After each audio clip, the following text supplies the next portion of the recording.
मैं गारंटी से कहता हूं कि अगर सिर्फ एमपी का चुनाव लड़े भारतीय जनता पार्टी के उम्मीदवार के सामने,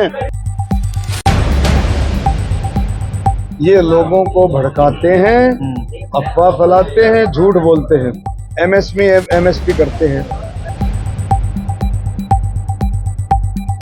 2014 में अगर आपने इतने बढ़िया काम किए होते तो आपकी विधानसभा में 15 सीटें आती। जिस तरह से मोदी जी ने 5 साल में धारा 370 35 से छोटे काम नहीं है। हरियाणा देश का पहला राज्य है जो 14 फसलें एमएसपी पे खरीदता है। गर्मी बहुत ज्यादा है, लेकिन जो चुनावी पारा है वो भी काफी चढ़ रहा है। देख रहा हूँ जनता काफी आपके साथ आ रही है। किस तरह का माहौल है अभी? देखिए, जनता हमेशा सच्चाई के साथ है। हरियाणा की जनता, देश की जनता, रोहतक की खासकर मैं कहता हूँ जो विपक्ष वाले हैं, कांग्रेस वाले हैं, इनकी हमेशा नियत और नीति ये दोनों ऐसी रही है लोगों के खिलाफ। अब ये बात करते, चुनाव में बात करते हैं अफवाह फैलाने की, झूठ बोलने की और दुष्प्रचार की, और उसके साथ साथ भय का वातावरण पैदा करने की इनकी नीति रही है हमेशा हमेशा। अब ये लोगों की पकड़ाई में आगे, लोगों की पहचान में आगे हैं कि किस तरह से चुनाव लड़ते थे, लोगों के साथ किस तरह से बर्ताव करते थे, किस तरह का चुनाव लड़ते थे। अभी भी ये उसी चीज पर लगे हुए हैं। एक एक कार्यकर्ता को उकसा रहे हैं, 100 वोट डालनी। किस तरह का उकसावा क्या? 100 वोट डालनी है, पकड़ पकड़ के कह रहे हैं 100 वोट डालनी है। इसका मतलब क्या है? आदतें पड़ी हुई है, खराब आदतें पड़ी हुई है। बूथों पे जाना, बूथों पे जाकर के कोशिश करना, गलत आईडियों पर वोट डालना, बूथ कैप्चर करना, ये इनकी फितरत है, ये इनकी फितरत है। और यही फितरत इनकी झूठ बोलने की है, अफवाह फैलाने की, भय का वातावरण पैदा करने की। अरुण जी, सवाल ये है क्योंकि आप सांसद रहे 5 साल यहाँ पर और जनता के बीच अब जा रहे हैं, किन मुद्दों को लेकर जा रहे हैं आपकी जनता के बीच कन्विंस करने के लिए? मुद्दे ये हैं कि हमने अभी इन 5 सालों में बहुत काम किए। ये जो कह रहे हैं कि हमने काम किया, उसकी आपने एलईडी लगा दी है, एलईडी लगा दी है। अरे भाई, 2014 के कामों का तो रिजल्ट आपको मिल चुका है।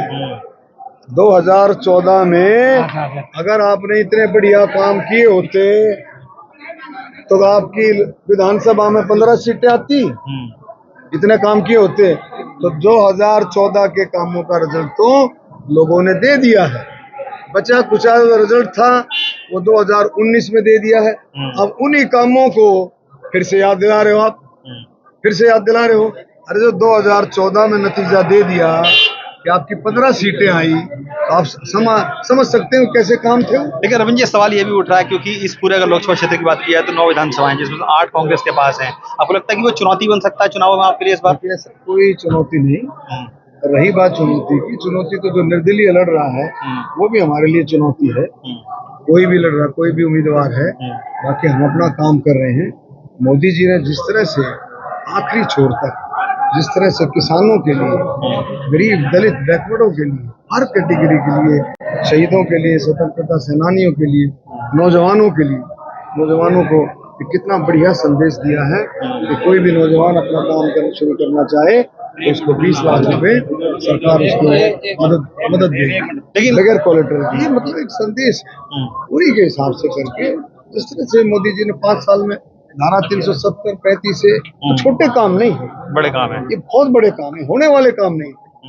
राम मंदिर, महिला आरक्षण, करतारपुर कॉरिडोर, 3 तलाक, ये बहुत बड़े काम। लेकिन कांग्रेस लगातार ये कहती है कि चलिए ये 370 हटा, कॉरिडोर बनाता हूँ, राम मंदिर बनाता हूँ, लेकिन जो जमीनी मुद्दे हैं, चाहे वो युवाओं की बात हो, बेरोजगारी की बात हो, लोगों के व्यापार की बात हो, किसानों की एमएसपी की बात हो, जमीनी मुद्दों सर ये बीजेपी ने नहीं उठाती है, लगातार ये आरोप लगाते हैं वो। ऐसा है, ये लोगों को भड़काते हैं, अफवाह फैलाते हैं, झूठ बोलते हैं, एमएसपी करते हैं। क्या इनको पता है कि हरियाणा देश का पहला राज्य है जो 14 फसलें एमएसपी पे खरीदता है? अरे आप ये करते 2014 तक ये रहे, किसानों की हालत देखी थी। 2014 में क्या भाव था जीरी का, क्या भाव था बाजरे का, क्या भाव था सरसों का, क्या भाव था गेहूं का। अब देख लें उसके कंपैरिजन में। अब 2024 में क्या कई कई फसलों के तो 3-3 गुना से भी ज्यादा भाव केंद्र सरकार दे रही है, 3-3 गुना से भी ज्यादा, जबकि मोदी जी ने वायदा किया था दुगनी आमदन कर दूंगा। तो ये सोच मोदी जी की है। हरियाणा सरकार की माननीय नायब सैनी की सोच भी जो है 14 फसलों पर MSP में खरीदारी होती है। तो ये लोगों को बहकाते हैं, इन्होंने करना कुछ नहीं है। ये वही भ्रष्टाचारी लोग हैं जिसने देश को लूटा, देश में घोटालों के सिवाय कुछ नहीं था। आज मोदी जी के राज में देखो, रेल का बजट, इनके राज में रेल का बजट क्या था, लगभग 30,000 करोड़ के करीब, और आज मोदी जी के राज में 2.5 लाख करोड़ का बजट है रेल का। ये कहां से आ गया पैसा, कहां से आया ये पैसा? जो घोटाले, जो आपके जो भ्रष्टाचार ये करते थे, वो पैसा विकास के कामों में लगा। अरविंद जी, चूंकि ये जो लोकसभा क्षेत्र है बहुत प्रॉमिसिंग माना जाता है, क्योंकि कांग्रेस का गढ़ कभी हुआ करता था, आपने उसको भेदा है। हालांकि पिछली बार जो मार्जिन था वो बेहद कम था, मामूली था। इस बार क्या लगता है कि ऐसी कौन सी चीज रहने वाली है कि जो आपका मार्जिन बढ़ेगा, या फिर सीट कितने मार्जिन से निकल कर आएगी? है देखिए, ऐसा है, हम कभी घमंड नहीं करते, ना हमारे परिवार ने घमंड किया, ना हमारे माता पिता ने घमंड करना सिखाया। हम तो ये कह सकते हैं कि ये कहते हैं कि हमारा गढ़ है, हमारे परिवार का गढ़ है। लोगों ने दिखा दिया, 36 बिरादरी ने दिखा दिया कि गढ़ किसी एक का नहीं, किसी एक परिवार का नहीं, गढ़ है जनता का, काम करने वाले का गढ़ है, 36 बिरादरी का, जनता का गढ़ है। जनता जिसको जनता परखती है, कौन काम करना चाहता है, कौन सेवा करना चाहता है, जनता परखती है। ये जनता का गढ़ होता है। जनता ने अपने गढ़ को, जनता ने गढ़ को तोड़ा और हमारे को कमल का फूल खिलाया, मोदी जी को प्रधानमंत्री बनाया। मैं फिर से विश्वास करता हूं कि जिस तरह से काम मोदी जी ने किए हैं और जिस तरह से काम हरियाणा सरकार और हमने किए, कोई भी काम जैसे होता है मोदी जी को काम करते हैं, उसमें मेरा नहीं, उसमें पूरे लोकसभा क्षेत्र का हिस्सा होता है। कोई भी काम हरियाणा सरकार करती है उसमें भी सबका हिस्सा होता है। तो इसलिए सबके हिस्से से सारे काम हुए और खूब देश और लोकसभा रोहतक आगे बढ़े। अरुण जी, लास्ट सवाल है मेरा।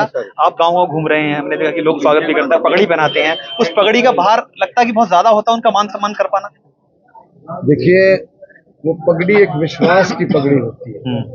गांव के लोगों को ये है कि विश्वास, पगड़ी पहनाने के बाद आगे ना जाके देखिए, पगड़ी का नाम लिया, पगड़ी आपके लिए आ भी गई। लगता है कि इसका जो सम्मान होता है वो बहुत जरूरी है। जिंदाबाद जिंदाबाद डॉक्टर अरविंद शर्मा जिंदाबाद जिंदाबाद जिंदाबाद। विश्वास की, एक सम्मान की पगड़ी है। अब पगड़ी पहनने वाले को, पगड़ी पहनने वाले की जिम्मेवारी हो जाती है कि इस पगड़ी का मान सम्मान, उसकी इज्जत को कहीं कम ना हो, उस विश्वास को कम ना होने दे। जो पगड़ी पहनाने वाला गांव है और जो पगड़ी पहनाने वाले लोग। अरुण जी, आखिरी सवाल है मेरा चलते चलते। दीपेंद्र हुड्डा लगातार ये बात कह रहे हैं कि जो अगर जनता उनके यहाँ से जिताकर भेजती है तो वाया दिल्ली के रास्ते चंडीगढ़ का रास्ता उनके लिए साफ है। कहीं ना कहीं वो ये जताना चाह रहे हैं कि अगर जनता उन्हें जाकर जिताकर भेजती है तो वो आने वाले विधानसभा चुनाव में मुख्यमंत्री बनेंगे। चलो, मेरा एक चैलेंज सुनो ध्यान से। जी जी जी। ये चुनाव किसका है? MP का, लोकसभा जी, लोकसभा का चुनाव है। बिल्कुल बिल्कुल। तो लोकसभा के चुनाव के जरिए से क्या होता है? कौन चुना जाता है? सांसद, प्रधानमंत्री। लोकसभा के चुनाव से प्रधानमंत्री चुना जाएगा। मैं उसको एक चैलेंज करता हूँ जी कि तो जो मुख्यमंत्री की बात करते हैं ना, लोगों को बहका रहा है जी, लोग तेरी बहकाई में इसकी बहकाई मान ही रहे हैं। मैं ये कहता हूँ, तू ये कह, तू ये बात कर कि मैं MP का चुनाव लड़ रहा हूँ, मैं MP का चुनाव लड़ रहा हूँ, ये मुख्यमंत्री का चुनाव नहीं है, मैं MP का चुनाव लड़ रहा हूँ। उसको को बोले मैं MP का चुनाव लड़ रहा हूँ, ये ठोक करके बोले, और मैं मुख्यमंत्री का नहीं, मैं MP का चुनाव लड़ रहा हूँ, इस बात को स्पष्ट करके आए। मैं गारंटी से कहता हूं कि अगर सिर्फ MP का चुनाव लड़े, भारतीय जनता पार्टी के उम्मीदवार के सामने ये सिर्फ MP का चुनाव लड़े, मैं घमंड की बात तो नहीं करता, अगर ये सिर्फ MP का चुनाव लड़े तो इसको अंदाजा हो जाएगा कि लोग इसको कितनी वोटों से हराएंगे। और एक और भी मैं कह देता हूँ, ये खुल करके बोले कि भाई ये मेरा MP का चुनाव है, मेरा CM से कोई लेना देना नहीं है, CM बनने से कोई लेना देना नहीं है, तो शायद ये जमानत भी ना बचा सकते। डॉक्टर अरविंद शर्मा। ये डॉक्टर अरविंद शर्मा थे, कह रहे हैं कि खुली चुनौती दे रहे हैं दीपेंद्र हुड्डा को, कह रहे हैं कि वो जनता के बीच ये जाकर कहें कि वो एमपी का चुनाव लड़ रहे हैं, लेकिन जिस तरीके से लगातार वो बयानबाजी कर रहे हैं कि दिल्ली का रास्ता और चंडीगढ़ का रास्ता दिल्ली तो निकलेगा अगर वो जीत कर आते हैं, तो कहीं ना कहीं वो जताने की कोशिश कर रहे हैं कि आने वाले समय में जो विधानसभा चुनाव होंगे तो कहीं ना कहीं उनको मुख्यमंत्री बनाया जा सकता है। लेकिन अरविंद शर्मा का साफ तौर पर कहना है कि अगर वो जनता के बीच ये कहना चाहते हैं कि वो एमपी के चुनाव लड़ रहे हैं तो उनकी जमानत भी जब्त हो जाएगी, ये कहना है बीजेपी के प्रत्याशी अरविंद शर्मा का।